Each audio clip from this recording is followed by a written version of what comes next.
place in 2008. In fact, they have a strategy lined up to, as far as what we should do when that crisis hit. And this is just nonsense, man. We should do. She's talking about fiscal profit. First of all, we don't control the government. Second of all, the government doesn't control the economy. The rich people do. So, obviously, what we need to do, if you want to talk about what we need to do, is we need to complete this progressive revolution, and then we need to create a government that does have control over the economy. It's as simple as that. It really is. It's not complicated. I mean, that's it. We either do that, we either pull that off, we either take the reins of power over the economy, and first of all, we have to take the reins of power for the government, which you'd think would be easy, right? I mean, all you got to do is get people to vote you in. Well, I wish it were that easy. And then once you have the government that you want, then you've got to, without upsetting the apple cart too much, you've got to remove the rich and the greedy from the economic system. Now, I've already been through this 1,000 times, and I'm going to tell you one more time. You don't threaten them. You don't even... You guarantee them their lifestyle.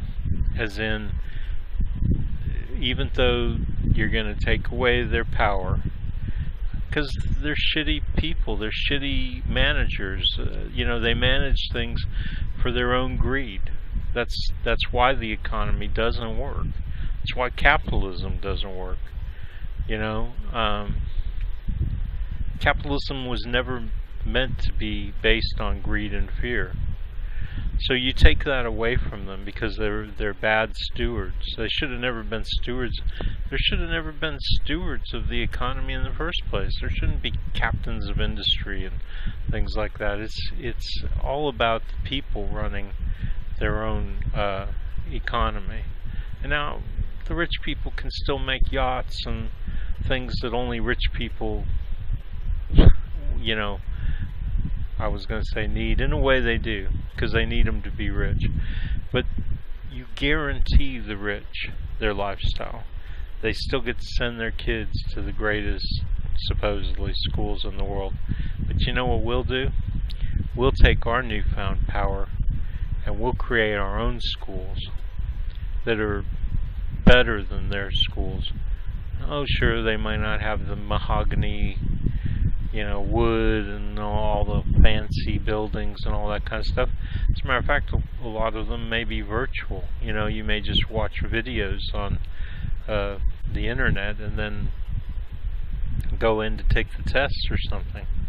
But we'll come up with ways so that everybody in this country, by the time they're 30, can have a PhD, and walk around all with their chests sticking out. Look at me, how smart I am. If you want to. And plus, I think we can change education so that, because you know what? 90% of what I took in college was bullshit. I mean, even listen to somebody like Bernie Sanders. They say college is bullshit, and it is bullshit, man. It's just a piece of paper you can hang on the wall in your office, more than anything. I mean, I'm not saying that some of it's not good, but I would think that the best education would be an education where you picked what you felt was important to know. So if I want to study particle physics, then I get to get online and watch these videos and take the tests and all that kind of good stuff. Anyway, that's kind of off the subject, but the subject that I am discussing, that I think is like fundamentally important, is that you guarantee the rich their lifestyle. I mean, it works really well because not only does it not scare them, so they're not. As a matter of fact, they'll be like, really, you're going to guarantee me my lifestyle? You know, as long as there's an America. Yeah, guarantee it.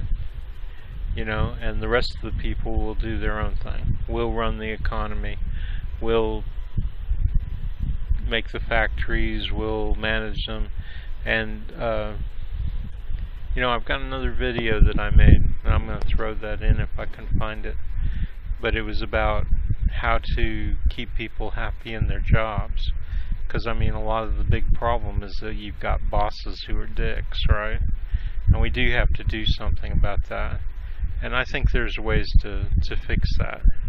I think that a lot of the problems with people being dicks to their employees has got to do with capitalism and how it runs on fear and greed and anger and all that kind of stuff.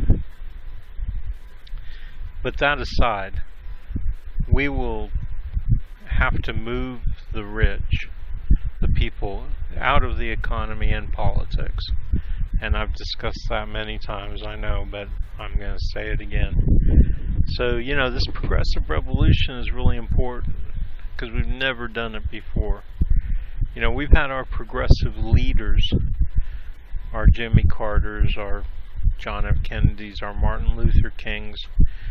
They were all, to a certain extent, progressive, or at least professed to be, even though on paper they might not have been quite so progressive. But even like I was saying on my last segment, you know, Eisenhower, I mean, there's a lot of things progressive about him. Now, people like Reagan, they just pretended to be, and they were nonsense. They were a joke. As a matter of fact, they weren't even leading their own. They weren't running the country. They're puppets for the wealthy, the ultra wealthy. Okay, so simple point is that yes, the country's always